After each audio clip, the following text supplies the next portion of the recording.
Hello, नमस्कार प्यारे मित्रों, प्यारे साथियों। राजस्थान माध्यमिक शिक्षा बोर्ड कक्षा 12 की परीक्षा में बैठने वाले सभी विद्यार्थियों को मेरा ढेर सारा नमस्कार और आशीर्वाद। आप सभी तक अनिवार्य हिंदी कक्षा 12 के एडिशन हमने तैयार करके प्रस्तुत किए हैं और बार बार उनमें पूछे गए व्याकरण से संबंधित प्रश्नों के उत्तर भी आप तक पहुंचाए हैं। लेकिन आज ये जो पीडीएफ है वो आप सभी विद्यार्थियों की अधिक मांग पर आपने अपने सुझाव दिए कि व्याकरण से संबंधित कोई पीडीएफ या एडिशन बनाकर प्रस्तुत किया जाए, तो ये उसी को मद्देनज़र रखते हुए आप सभी तक पहुंचाया जा रहा है। इसमें हमारी जो राजस्थान माध्यमिक शिक्षा बोर्ड अनिवार्य हिंदी कक्षा 12 के पाठ्यक्रम के अंदर व्याकरण का जो सिलेबस है, व्याकरण से जो प्रश्नोत्तरी पूछी जाएगी वो आप तक उसका जो सिलेबस था उसका एक एडिशन छोटा सा बनाकर मैंने आपको भेजा था। शायद आप तक पहुंच गया होगा, आपने पढ़ा होगा। उसी को ध्यान में रखते हुए हमारे इस प्रश्नोत्तरी के अंदर खंड 2 जो आता है वो व्याकरण से संबंधित है। और मैंने बताया था आपको कि व्याकरण से संबंधित जो प्रश्न हैं वो व्यावहारिक व्याकरण एवं रचना के बारे में आपसे पूछे जाएंगे। अब व्यावहारिक व्याकरण और रचना किस किस के बारे में होगी उस पर विशेष रूप से आपको बता देना चाहूँगा कि इसके अंदर विशेष रूप से व्याकरण के जो 5 बिंदु हैं, व्यावहारिक व्याकरण में जो विशेष 5 बिंदु हैं, क में भाषा व्याकरण और लिपि, ख में पद परिचय, ग में शब्द शक्ति, घ में अलंकार, अड़ में पारिभाषिक शब्दावली तथा रचना के 2 बिंदु। आपके भाग 6 में आपसे पूछा जाएगा पत्र व प्रारूप लेखन तथा 6 के अंदर आपसे निबंध लेखन से संबंधित प्रश्न पूछे जाएंगे। व्याकरण के प्रत्येक बिंदु के लिए 2 अंक तथा रचना के अंतर्गत पत्र व प्रारूप लेखन के लिए 2 अंक एवं निबंध लेखन के लिए विकल्प सहित 4 अंक निर्धारित हैं, जो आपके पाठ्यक्रम के अनुसार हैं। यह जो खंड है यानी इसमें से जो प्रश्न पूछे जाएंगे वो कुल 16 अंकों का रहेगा। यहाँ पर आपको यानी परीक्षार्थी को लाभ देने के लिए परीक्षोपयोगी विषय सामग्री को स्पष्ट करते हुए महत्वपूर्ण प्रश्नोत्तर आपके सामने यहाँ कुछ बताए जा रहे हैं, दिए गए हैं।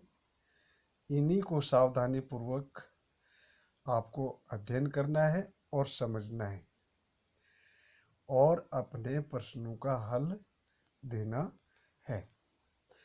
व्यावहारिक व्याकरण जिसमें आपके जो 5 बिंदु थे इस खंड के, उसका पहला बिंदु व्यावहारिक व्याकरण का जो है वो है भाषा, व्याकरण एवं लिपि का परिचय।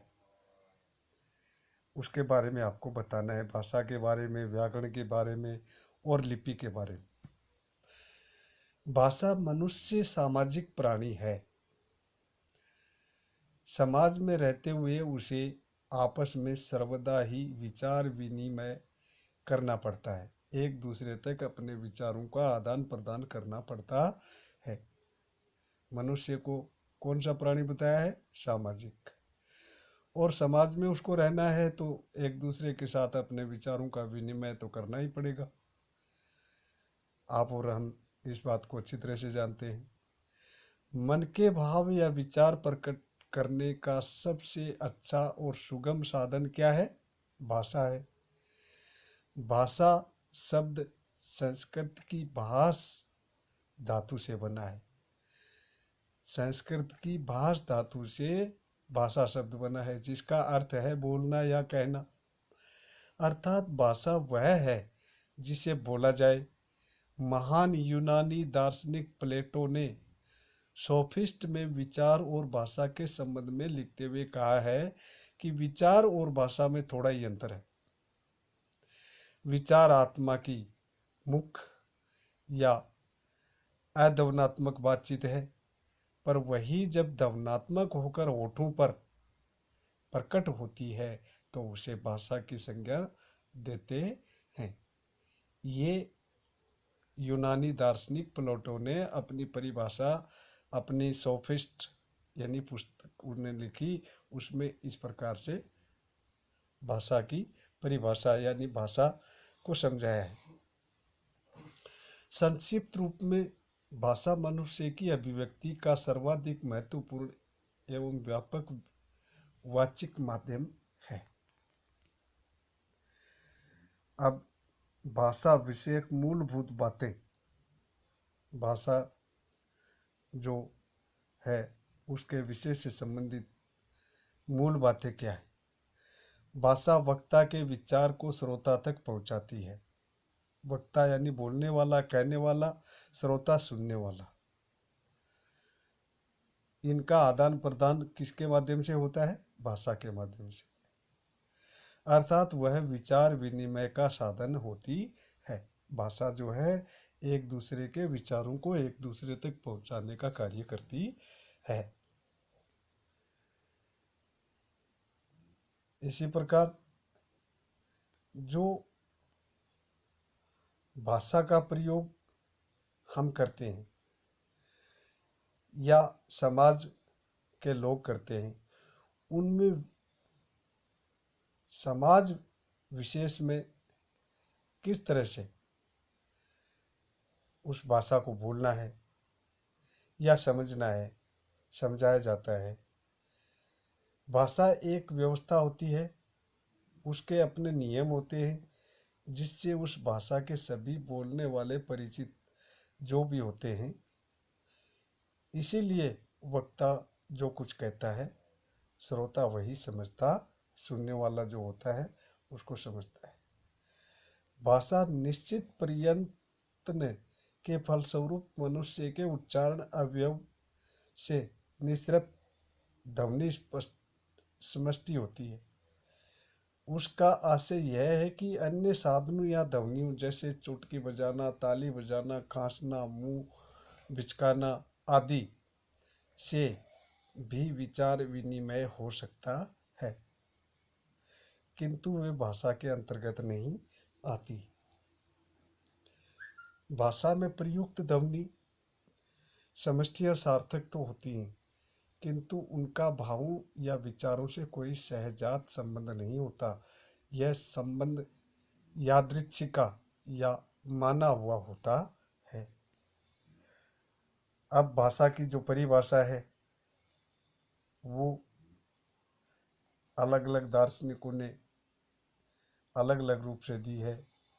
भाषा विषयक उक्त मूलभूत बातों के आधार पर भाषा की परिभाषा देते हुए डॉक्टर भोलानाथ तिवारी ने लिखा है कि भाषा मानव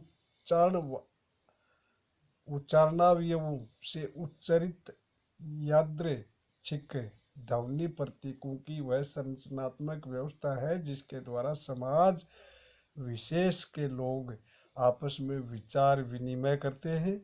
लेखक या कवि वक्ता के रूप में अपने अनुभवों या भावों आदि को व्यक्त करते हैं तथा अपने वैयक्तिक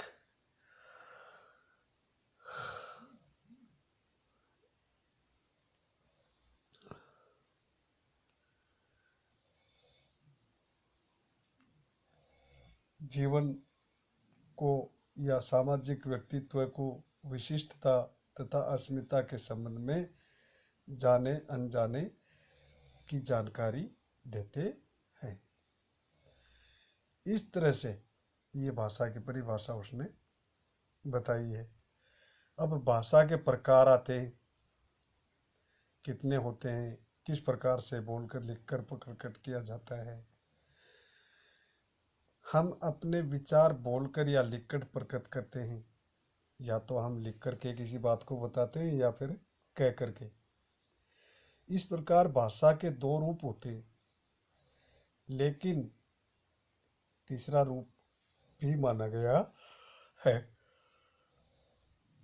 भाषा के मुख्य रूप से जो दो रूप हैं वो मौखिक भाषा और लिखित भाषा। जब मनुष्य बोलकर अपने भाव प्रकट करता है, मन की बात एक दूसरे को सुनाता है, पहुंचाता है और दूसरा मनुष्य उसे सुनकर समझता है, तो उसे मौखिक भाषा कहते हैं। मौखिक भाषा में आपसी बातचीत, भाषण एवं संचार आदि होते हैं। मौखिक भाषा में ध्वनियों का प्रयोग होता है। जब मनुष्य लिखकर अपने मन के भाव प्रकट करता है और दूसरा मनुष्य उसे पढ़कर समझता है, तो उसे लिखित भाषा कहते हैं। लिखित भाषा में लिपि के माध्यम से समस्त अभिव्यक्ति होती है। लिखित भाषा के लिए मूल ध्वनियों के जितने भी संकेत निश्चित किए गए हैं, उन सब के समूह को लिपि कहते हैं। अब ये लिपि से संबंधित प्रश्न भी इसके अंदर भाषा वाले के साथ जुड़ गया। और एक वैसे आपके इस पाठ्यक्रम में शायद नहीं पूछा जाएगा, लेकिन भाषा का जो तीसरा भाग है या तीसरा जो रूप है, वो सांकेतिक भी एक माना जाता है। संकेत के अनुसार इशारों में, अब जैसे लिखित या मौखिक। लिखित तो आपको बता दूं कि जो बोल नहीं सकता, सुन नहीं सकता, ऐसा जो व्यक्ति होता है, उस व्यक्ति को समझने के लिए या समझाने के लिए जिन संकेतों का प्रयोग किया जाता है, उसे सांकेतिक भाषा भी कहते हैं। अब आपसे पूछा गया कि भाषा के विविध रूप क्या होते हैं। देश और काल के अनुसार भाषा अनेक रूपों में बटी है। यही कारण है कि संसार में अनेक भाषाएं प्रचलित हैं। लोकोक्ति है कि 4 कोस पर पानी बदले 8 कोस पर वाणी। ये एक लोकोक्ति है। 4 कोस पर पानी बदले 8 कोस पर वाणी। वाणी यानी मनुष्य की वाणी। पानी का स्वाद जो है हर चौथे कोस पर कुछ न कुछ बदल जाता है और हर 8 कोस पर भाषा में कुछ न कुछ परिवर्तन दृष्टिगत होने लगता है। तो कल्पना कीजिए कि इतने लंबे चौड़े संसार में कितनी अधिक भाषाएं और बोलियां होंगी। गणना करने वाले भाषाविदों ने बताया है कि इन भाषाओं और बोलियों की संख्या 2796 है, ऐसा लोगों ने माना है। मूल भाषा। मूल भाषा क्या होती है? आज विश्व में जितनी भी भाषाएं बोली जाती हैं, प्राचीन काल में उन सब के मूल में एक ही भाषा रही होगी, तथा आगे चलकर जिससे ऐतिहासिक और भौगोलिक आदि कारणों से अनेक भाषाएं, बोलियां तथा उपबोलियां आदि बनी होंगी, मूल भाषा कही जाएगी। भाषाओं के पारिवारिक वर्गीकरण में लगभग 10 मूल भाषाओं को मान्यता दी जाती है। आधुनिक भारतीय आर्य भाषाओं की मूल भाषा यूरोपीय भाषा, इंडो यूरोपियन भाषा थी, जिसका प्रादुर्भाव एक साथ रहने वाले कुछ लोगों में हुआ था। अगला स्थानीय बोली या उपबोली। भाषा का यह रूप भूगोल पर आधारित है। इसका प्रयोग छोटे से क्षेत्र में होता है। यह बहुत सी व्यक्ति बोलियों का सामूहिक रूप है।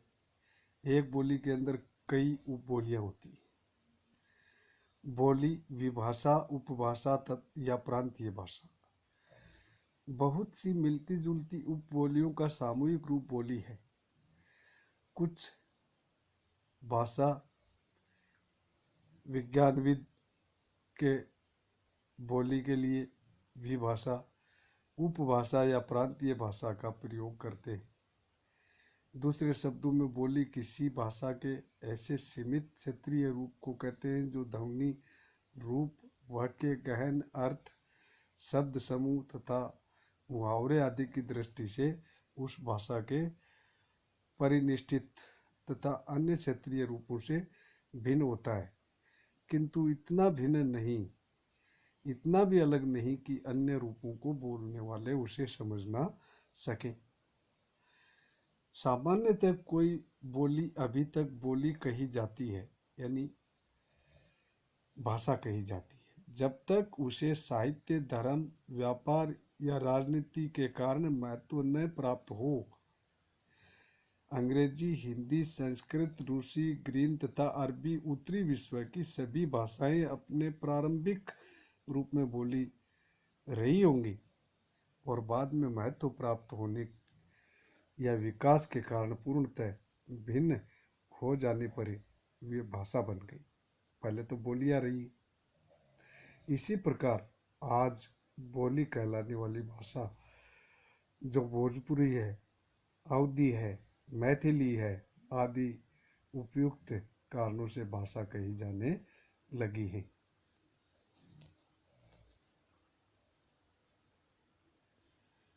इस तरह से हमारी अगली बात आती है राष्ट्रभाषा। राष्ट्रभाषा यानी जिस राष्ट्र में हम रहते हैं, जिस देश में हम रहते हैं, उसकी भाषा क्या है, राष्ट्रीयता पर। जब कोई भाषा व्यापक शक्ति ग्रहण कर लेती है तथा पूरे राष्ट्र या देश में अन्य भाषा क्षेत्र तथा अन्य भाषा परिक्षेत्र के अंदर भी उसका प्रयोग सार्वजनिक कार्यों आदि में होने लगता है, तो वह राष्ट्रभाषा का पद पा लेती है। ऐसी भाषा सभी सीमाओं को लांघकर अधिक व्यापक और विस्तृत क्षेत्र में विचार विनिमय का साधन बनकर सारे देश की भावात्मक एकता में सहायक बनती है। हमारे देश के प्रमुख राष्ट्रीय नेताओं ने हिंदी भाषा को ही राष्ट्रभाषा का गौरव प्रदान किया है। इस प्रकार हर देश की अपनी राष्ट्रभाषा है। रूस की रूसी है, फ्रांस की फ्रांसीसी है, जर्मनी की जर्मन है, जापान की जापानी और हमारी राष्ट्रीय भाषा है हिंदी। राजभाषा, जिस भाषा का प्रयोग राज्य के कामों में होता है उसे राजभाषा कहते हैं। संविधान के अनुसार हिंदी भारत की राष्ट्रभाषा न होकर राजभाषा है। भाषाओं को विविधता के कारण हमारे देश में 22 भाषाओं को राजकीय भाषा के रूप में स्वीकार किया गया है। हमारे प्रदेश राजस्थान की राजकीय भाषा क्या है? हिंदी है।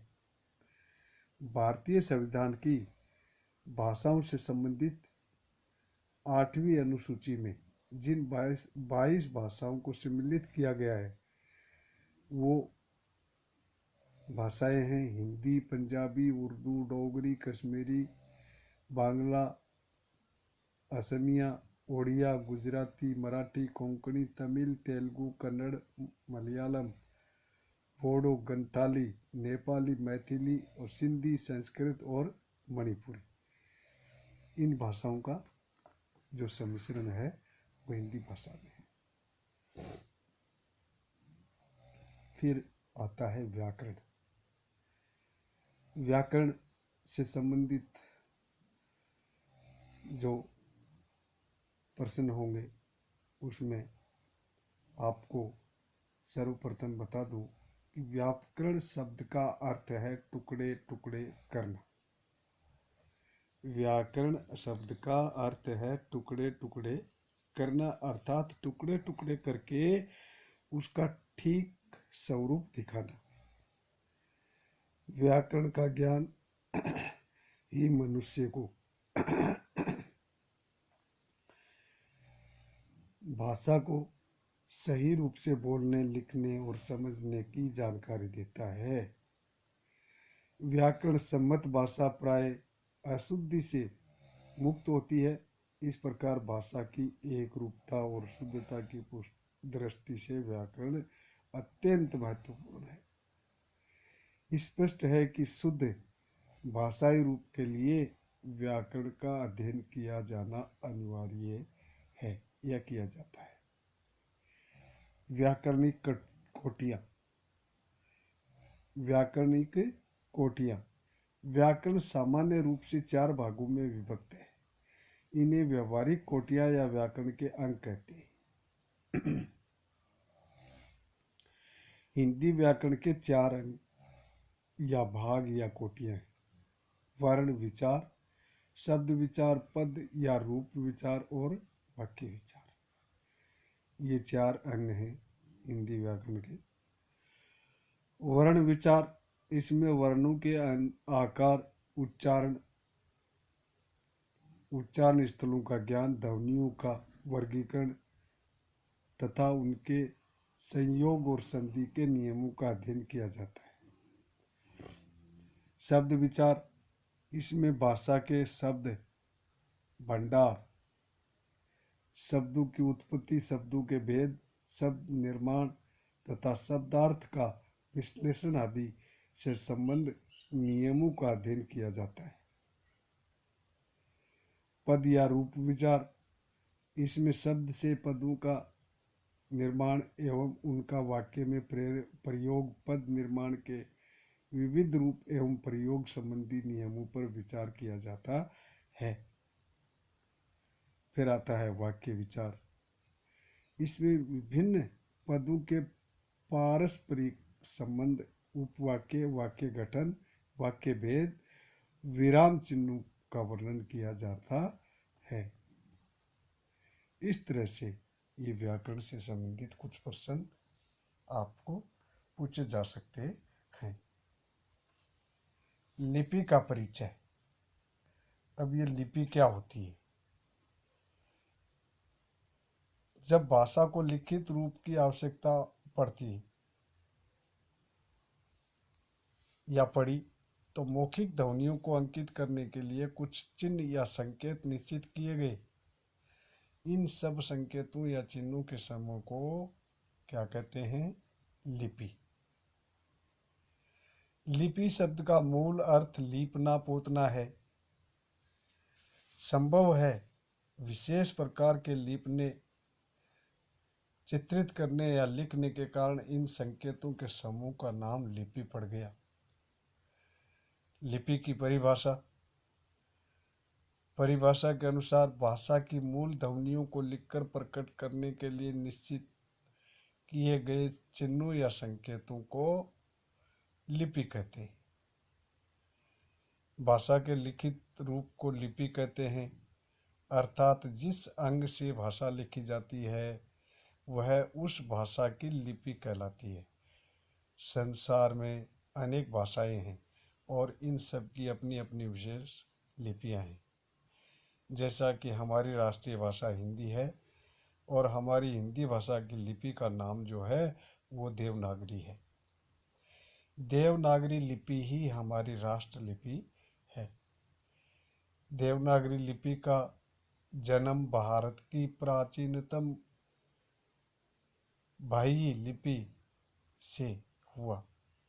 कहा जाता है कि अगर ब्राह्मणों, चतुर नागरिकों अथवा सभ्य मनुष्यों द्वारा व्यवहार में लाए जाने वाले या लाए जाने के कारण इस लिपि का नाम देवनागरी पड़ा। यह भी कहा जाता है कि हिंदी का विकास जिस अपभ्रंश से हुआ उसे नागर अपभ्रंश कहा जाता था, अतः उसकी लिपि भी नागरी लिपि कहलाई होगी। भारत की भाषाएं और लिपि। भारत की भाषाओं में संस्कृत, हिंदी तथा मराठी देवनागरी लिपि में लिखी जाती है।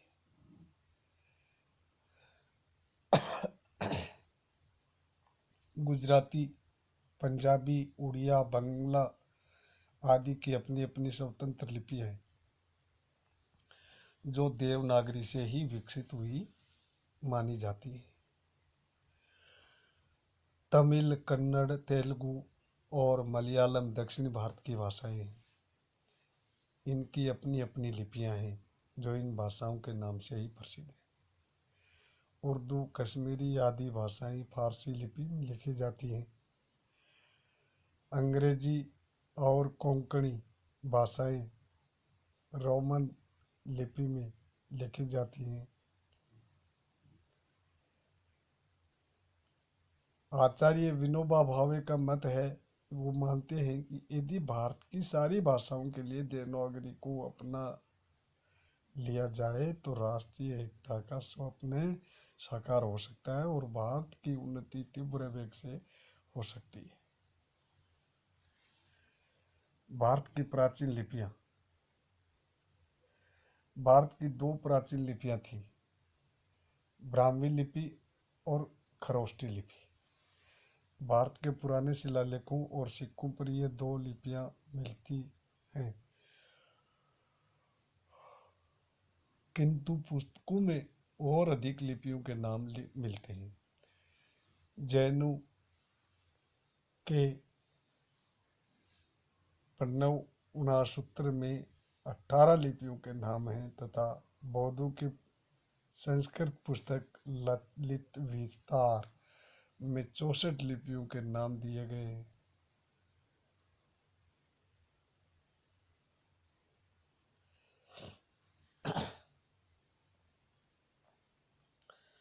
जैनों के पन्नौणा सूत्र में 18 लिपियों के नाम तथा बौद्धों की संस्कृत पुस्तक ललित विस्तार में 64 लिपियों के नाम दिए गए हैं। डॉक्टर भोलानाथ त्रिपाठी के अनुसार इनमें से ब्राह्मी और खरोष्टी इन दो का ही आज पता है। यूं इनमें से अधिकांश नाम कल्पित ज्ञात होते हैं।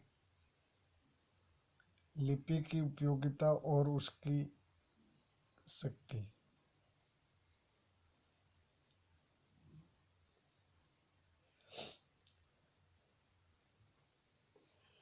जो है वो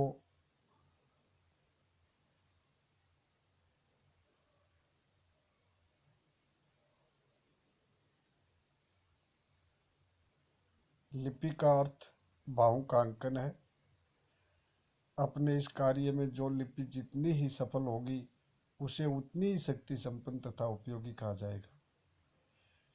अब हमारी जो भाषा है उसकी जो लिपि है वो देवनागरी लिपि है और उससे संबंधित प्रश्न आपसे पूछा जा रहा है कि देवनागरी लिपि की विशेषताएं क्या है, बताइए। विश्व में प्रचलित सभी लिपियों में देवनागरी सर्वाधिक वैज्ञानिक लिपि है। संपूर्ण लिपि समूह स्वर और व्यंजन भी अभिव्यक्त है। एक वर्ग के व्यंजनों का उच्चारण एक स्थान से होता है। इसकी ध्वनियों से संसार के किसी भी प्रकार भाषा का उच्चारण किया जा सकता है। इसमें स्वरों के लिए मात्राओं की सुनिश्चित व्यवस्था है। मात्राओं का प्रयोग व्यंजनों और स्वरों के संयोग से के समय होता है। वर्णों की स्पष्टता है, यह उच्चारण के अनुरूप लिखी जाती है।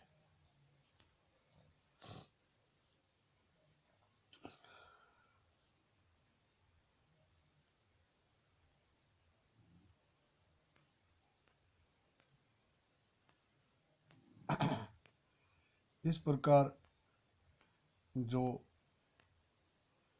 हमारा खंड 2 है व्यवहारिक व्याकरण, उसमें जो प्रश्नोत्तरी आपसे पूछी जाएगी वो इसी तरह से आपसे पूछी जाएगी, जिसमें आपको बिना किसी रुकावट के अच्छी तरह सोच समझ करके आपको प्रश्नों के उत्तर देने हैं, जिसमें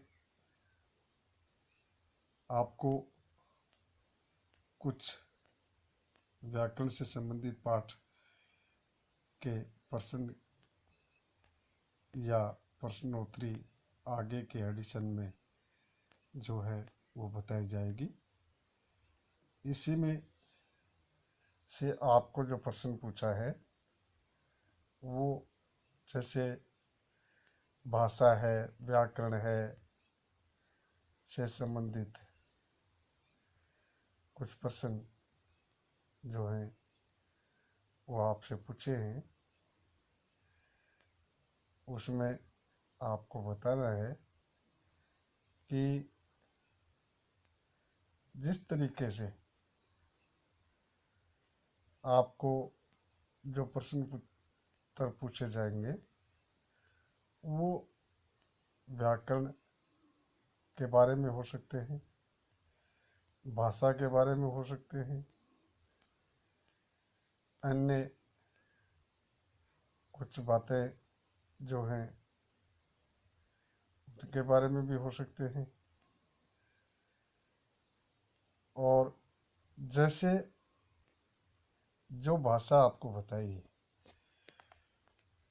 वैसा बोला जाता है, वैसा ही लिखा जाता है और वैसा ही सुना भी जाता है, पढ़ा भी जाता है। संपूर्ण लिपि स्वर और व्यंजन में अभिव्यक्त होती है।